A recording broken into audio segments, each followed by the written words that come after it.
শুভ সকাল, স্বাগত এশিয়ান টেলিভিশনের নিয়মিত আয়োজন এশিয়ান সংবাদ বিশ্লেষণে। আপনাদের সাথে আছি আমি রিহাদ মাহমুদ। দর্শক, এই অনুষ্ঠানে আমরা দেশের শীর্ষস্থানীয় সংবাদপত্রের প্রকাশিত খবরগুলো নিয়ে আলোচনা করে থাকি।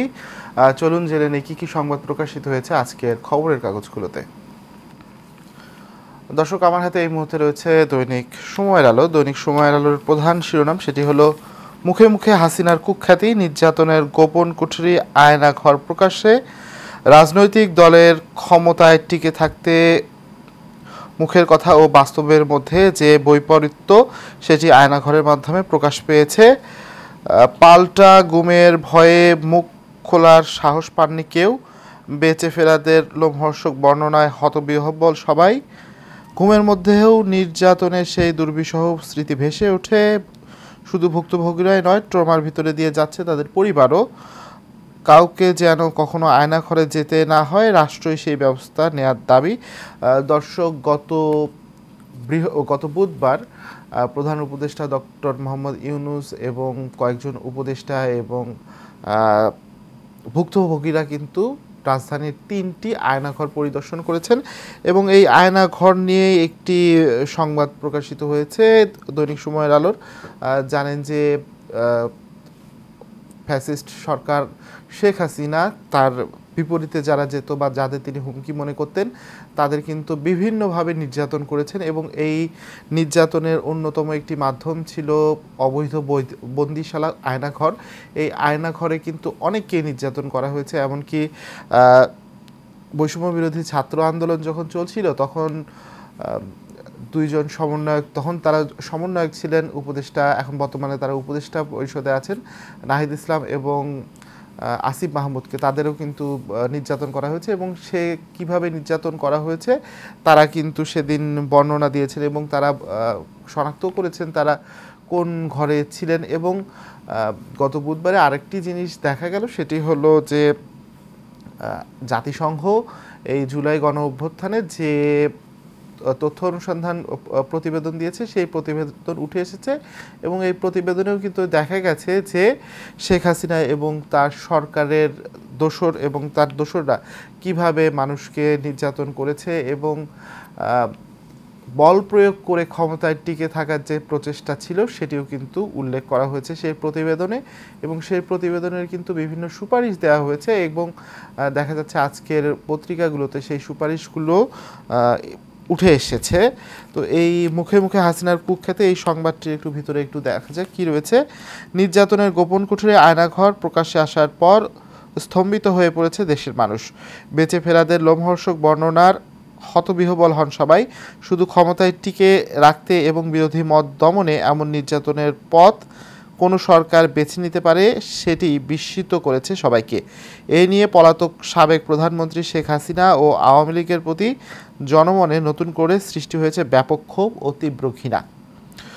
আয়নাঘর নামে পরিচিত শেখ হাসিনার নির্যাতনের গোপন কুঠুরির বিষয়টি অনুমান করতে পারতেন অনেকেই, কিন্তু পাল্টা গুমের ভয়ে এ নিয়ে মুখ খোলার সাহস পাননি কেউ।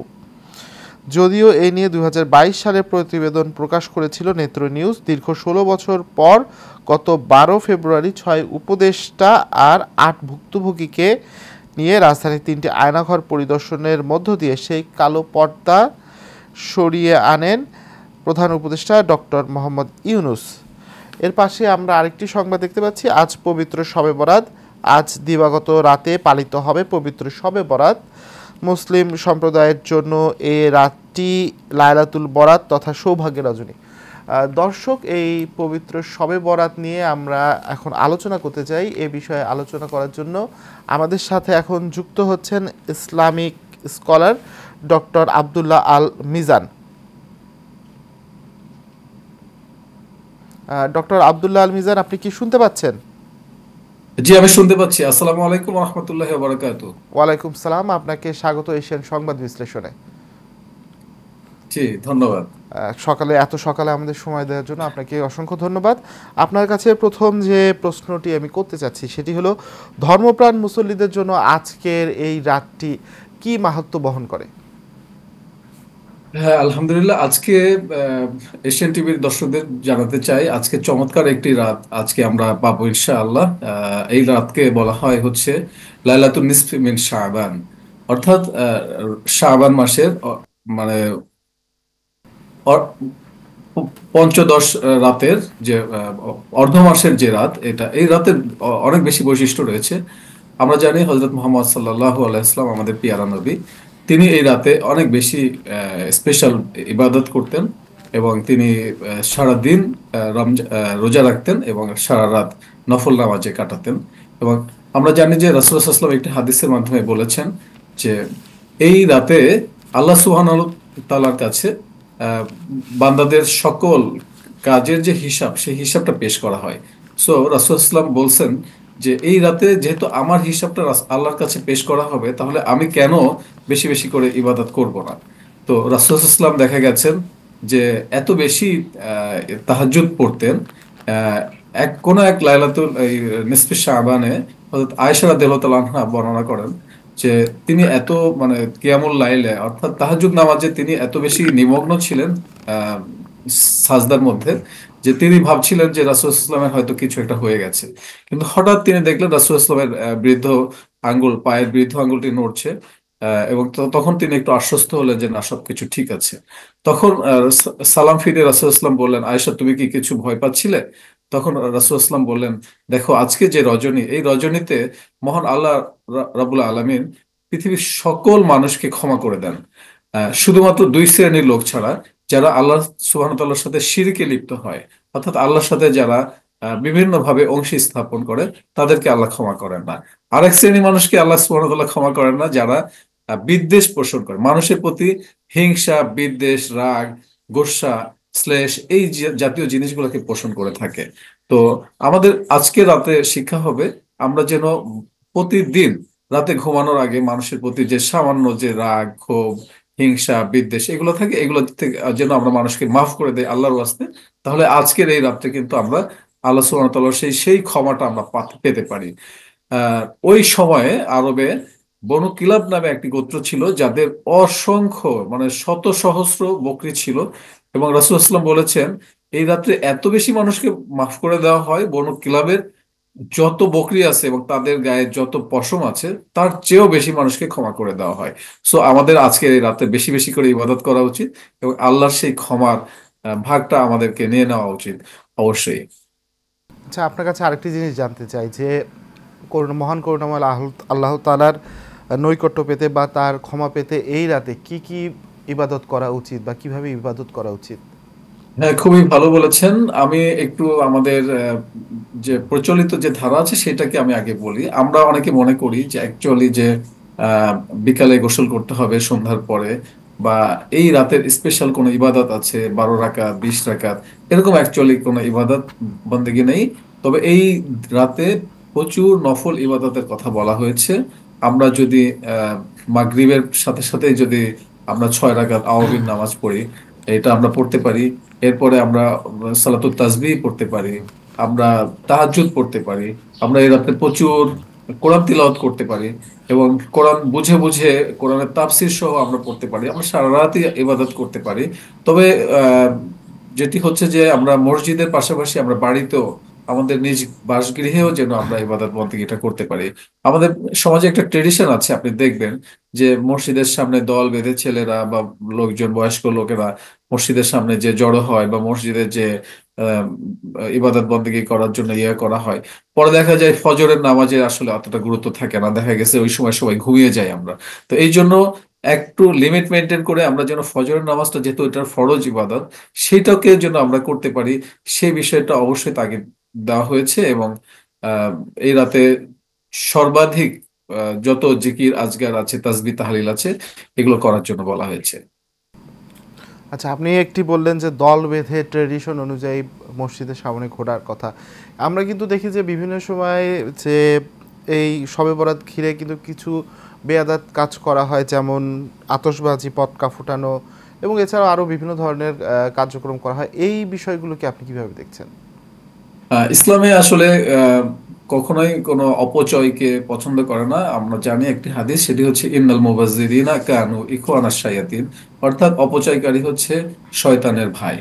তো এই যে আতশবাজি বা পটকা ফুটানো, এটা অ্যাকচুয়ালি এটা সমাজের পজিটিভ কোনো ইম্প্যাক্ট থাকেই না, বরঞ্চ মানে এটা থেকে শব্দ দূষণ হচ্ছে, টাকা পয়সা অপচয় হচ্ছে, এবং সমাজে একটা অস্থিতিশীলতা তৈরি হচ্ছে, মানুষের মধ্যে একটা ভীতিকর অবস্থা তৈরি হয়, পশু পাখি ভয় পায়।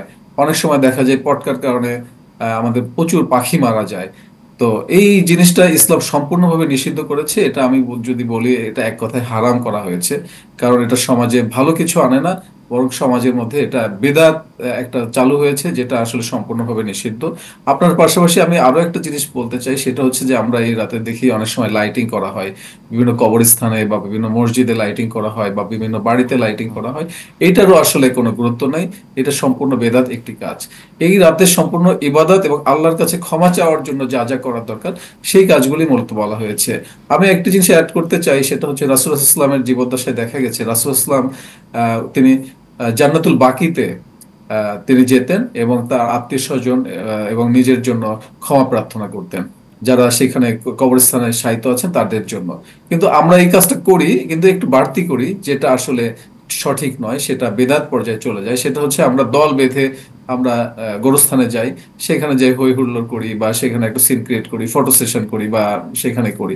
আমরা অবশ্যই কবরস্থানে যাব, যেতে পারবো, সেটা নিজে একান্তে, এবং সেখানে যে আল্লাহর কাছে একান্তে ক্ষমা চাওয়া, এটাই হচ্ছে ইসলামের একটি সৌন্দর্য। জি। আর এছাড়া আমরা কিন্তু দেখেছি যে অনেক অনেক আলেম বা অনেকেই বলেন যে শবে বরাতের কোনো ধর্মীয় কোনো স্বীকৃতি নেই, বা ধর্মীয় কোথাও এই শবে বরাত পালনের কথা লেখা নেই। এই বিষয়ে আপনার কিছু বলার আছে কিনা? হ্যাঁ, জি, অবশ্যই বলার আছে। যেহেতু আলেমরা যেটা বলেন, এই শবে বরাত নিয়ে আসলে কোরআন এবং হাদিসে আপনি কোনো কিছুই পাবেন না, কারণ এটি হচ্ছে একটি ফার্সি শব্দ। কোরআন এবং হাদিস আমাদের যেটা আছে, সেই কোরআন নাজিল হয়েছে আরবি ভাষায়। সুতরাং আরবি ভাষায় এটা হচ্ছে লাইলাতুম নিসফ মিন শাবান। এই বিষয়টি হাদিসে আছে অসংখ্য জায়গায়। তবে যারা একেবারে এটাকে উড়িয়ে দিচ্ছেন, আমি তাদের পক্ষে নই। কারণ এটা সম্পর্কে কিছু হাদিস আছে, যদিও হাদিসগুলি বিভিন্ন রেওয়ায়েত আছে, দুর্বল বা ইয়ে আছে। তবে আমরা রাসূল সাল্লাল্লাহু আলাইহি ওয়াসাল্লামের জীবদ্দশায় যেটা দেখেছি, তিনি প্রতি মাসের মাঝের যে 3 দিন, 13, 14 এবং 15, তিনি রোজা রাখতেন।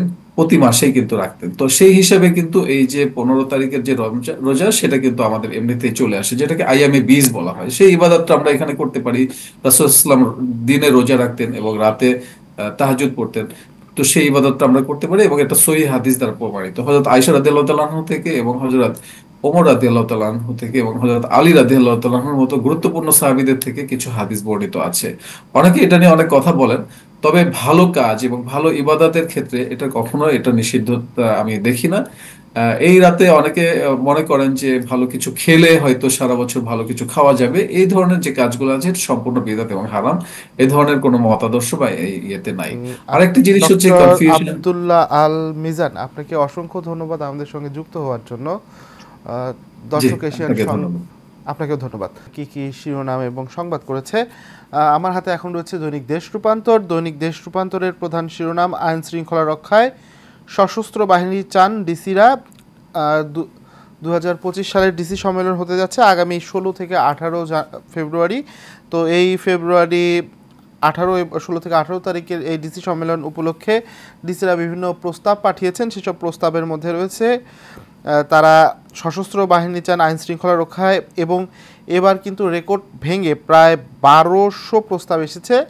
এর মধ্যে 350টি নিয়ে আলোচনা হবে, এবং আলোচনার প্রাধান্য পাবে সংসদ নির্বাচনও। এই সংবাদটি রয়েছে। এর পাশে দেখা যাচ্ছে পবিত্র শবে বরাত আজ, সেই সংবাদ রয়েছে। দুবাইয়ে ডক্টর ইউনূস, যত দ্রুত সম্ভব নির্বাচন হতে পারে ডিসেম্বরে। দুবাইয়ে কিন্তু ওয়ার্ল্ড গভর্নমেন্ট সামিটে রয়েছেন প্রধান উপদেষ্টা। তো প্রধান উপদেষ্টা সেখানে একটি সেশনে, একটি ইন্টারভিউয়ে তিনি বলেছেন যে যত দ্রুত সম্ভব নির্বাচন হবে, এবং এই নির্বাচনটি আগামী ডিসেম্বরেই হতে পারে।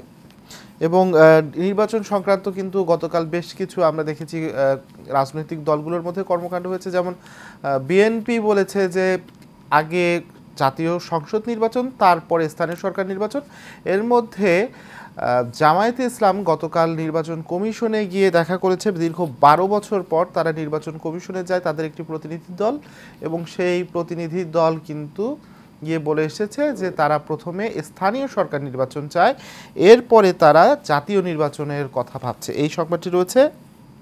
এবং জুলাইয়ের ঘটনায় আন্তর্জাতিক স্বীকৃতি মিলেছে, জাতিসংঘের প্রতিবেদন বিষয়ে রাজনৈতিক দলগুলো, এই একটি স্পেশাল স্টোরি তাদের। দেখা যাচ্ছে ব্রিফিংয়ে মুখপাত্র হাসিনাকে ফেরাতে দিল্লিকে কাগজ পাঠিয়েছে ঢাকা, ভারতের সঙ্গে বন্দি বিনিময় চুক্তির আওতায় ক্ষমতাচ্যুত প্রধানমন্ত্রী শেখ হাসিনাকে দেশে ফিরিয়ে আনতে প্রয়োজনীয় কাগজপত্র দিল্লিকে পাঠিয়েছে ঢাকা। গতকাল বৃহস্পতিবার পররাষ্ট্র মন্ত্রণালয়ের সাপ্তাহিক ব্রিফিংয়ে মন্ত্রণালয়ের মুখপাত্র মোহাম্মদ রফিকুল আলম এ তথ্য জানান। এবং রাজুকের প্লট বরাদ্দে কোটা বাতিল, বিধিমালা সংশোধন, ক্ষতিগ্রস্ত ভূমি মালিক ছাড়া বাকি সব প্লট লটারিতে বরাদ্দ। 1986 সালে প্লট বরাদ্দের কোটা প্রথা চালু করে এরশাদ সরকার। স্বামী স্ত্রীর নামে 2টি প্লট থাকলে যে কোনো একটি বাতিলের তালিকায় কোটায় পাওয়া 9 শতাধিক প্লট। এছাড়া নির্বাচনের আগে সংবিধান সংশোধন সম্ভব, সরকার ও রাজনৈতিক দল বিবেচনা করলে নির্বাচনের আগে সংবিধানের বেশ কিছু বিষয়ে সংশোধন করা সম্ভব বলে মন্তব্য করেছেন সংবিধান সংস্কার কমিশনের প্রধান ডক্টর আলী রিয়াজ। এই ছিল সংবাদ। এই ডেভিড হান্ট নিয়ে হিউম্যান রাইটস ওয়াচের উদ্বেগ। এই ছিল দৈনিক দেশ রূপান্তরের আজকের প্রথম পাতার সংবাদগুলো। আমরা একটু এখন দেখতে চাই দৈনিক জনকণ্ঠ কি সংবাদ প্রকাশ করেছে আজ। দৈনিক জনকণ্ঠের প্রধান যে শিরোনাম সেটি হচ্ছে স্থানীয় সরকার নির্বাচন নিয়ে মুখোমুখি জামাত চায় আগে, মানবে না বিএনপি। এর আগে যেটি বলছিলাম যে স্থানীয় সরকার নির্বাচন এবং জাতীয় নির্বাচন নিয়ে দেশের বর্তমানে যে বড় দুটি রাজনৈতিক দল তারা কিন্তু মুখোমুখি অবস্থানে চলে এসেছে, সেই কথাটি বলেছিলাম। সেই সংবাদটি কিন্তু জনকণ্ঠ প্রধান শিরোনাম করেছে। আর এরপরে প্রধানমন্ত্রীর ক্ষমতা হ্রাসের সুপারিশ, সংবিধান সংস্কার কমিশনের 7 বিষয়ে প্রাধান্য দিয়ে সংস্কার প্রস্তাব আলী রিয়াজের। ডক্টর আলী রিয়াজ কিন্তু গতকাল সংবাদ সম্মেলন করেছে এবং সেখানে তিনি সংবিধান কিভাবে সংস্কার করা যায় নির্বাচনের আগে সেই বিষয়ে বিভিন্ন পরামর্শ দিয়েছেন। এবং ডিসেম্বরে হতে পারে জাতীয় নির্বাচন। দুবাই সামিটে ডক্টর ইউনূস, অন্তর্বর্তী সরকারের প্রধান উপদেষ্টা ডক্টর মোহাম্মদ ইউনূস বলেছেন তার সরকার দ্রুত সম্ভব নির্বাচন আয়োজন করতে পারে। বৃহস্পতিবার দুবাইয়ে ওয়ার্ল্ড গভর্নমেন্ট সামিটে যোগ দিয়ে সিএনএনের সাংবাদিক বেকি অ্যান্ডারসনের সঞ্চালনায় এক অধিবেশনে তিনি এই কথা জানান। এই সংবাদটি রয়েছে। এবং ভালোবাসার রং ফাগুন হাওয়ায়, আজ কিন্তু পয়লা বসন্ত এবং ঋতুরাজ বসন্তের প্রথম দিন পয়লা ফাগুন। এছাড়াও কিন্তু ভ্যালেন্টাইন্স ডে, সেই সংক্রান্ত সংবাদ একটি রয়েছে। প্রধান উপদেষ্টার নেতৃত্বে জাতীয় ঐকমত্য কমিশন গঠন। প্রধান উপদেষ্টা ডক্টর মোহাম্মদ ইউনূসের নেতৃত্বে 7 সদস্যের জাতীয় ঐকমত্য কমিশন গঠন করেছে অন্তর্বর্তী সরকার। 6 সংস্কার কমিশনের সুপারিশগুলো বিবেচনা ও গ্রহণের জন্য এই কমিশন গ্রহণ করেছে এবং আগামীকাল থেকে রাজনৈতিক দলগুলোর সঙ্গে এই কমিশন এই কমিশন আলোচনা করবে এবং কি সংস্কার করা যায় সে বিষয়ে আলোচনা হবে। দর্শক, এই ছিল দৈনিক জনকণ্ঠের আজকের প্রথম পাতার সংবাদ। আমার হাতে এখন রয়েছে দৈনিক যুগান্তর। আমি একটু দৈনিক যুগান্তরের সংবাদগুলো আপনাদের জানিয়ে দিতে চাই। বিদেশে বসে দেশে অস্থিতিশীল করার চক্রান্ত, জুলাই বিপ্লবের খুনিরা কোথায়? জুলাই বিপ্লবে যারা খুনি ছিলেন, যারা দেশের মানুষকে গণহত্যায় জড়িত ছিলেন, তারা কিন্তু দেশে নেই, কিন্তু দেশের বাইরে থেকে বিভিন্নভাবে চক্রান্ত চালিয়ে যাচ্ছেন, সেই সংক্রান্ত সংবাদটি রয়েছে। এবং দুবাই সামিটে ডক্টর ইউনূস, যত দ্রুত সম্ভব নির্বাচন ডিসেম্বরে হতে পারে, এই সংবাদ রয়েছে। আজ পবিত্র শবে বরাত। দর্শক, আমরা এশিয়ান সংবাদ বিশ্লেষণের শেষ পর্যায়ে চলে এসেছি। আজকের বেশিরভাগ পত্রিকায় যে সংবাদটি উঠে এসেছে সেটি হলো স্থানীয় সরকার নির্বাচন এবং জাতীয় নির্বাচন নিয়ে দেশের দুটি বড় রাজনৈতিক দল মুখোমুখি অবস্থানে চলে এসেছে, সেই সংবাদটি রয়েছে। এছাড়া দুবাইয়ের গভর্নমেন্ট সামিটে ডক্টর মোহাম্মদ ইউনূস আবারও বলেছেন ডিসেম্বরের দিকে একটি জাতীয় সংসদ নির্বাচন হতে পারে, সেই সংবাদটি রয়েছে। এবং আজ পবিত্র শবে বরাত, আজ দিবাগত রাতে, সেই সংবাদটিও সকল পত্রিকায় রয়েছে। এবং আজ বসন্ত ঋতু, আজ বসন্তের প্রথম দিন, পয়লা ফাগুন এবং বিশ্ব ভালোবাসা দিবস, এই সংবাদটিও সকল পত্রিকাতেই ছাপানো হয়েছে। দর্শক, এশিয়ান সংবাদ বিশ্লেষণ আজ এ পর্যন্তই। আগামীকাল আবার একই সময় দেখা হবে। ততক্ষণ সবাই সুস্থ থাকুন, ভালো থাকুন, এশিয়ান টেলিভিশনের সঙ্গে থাকুন।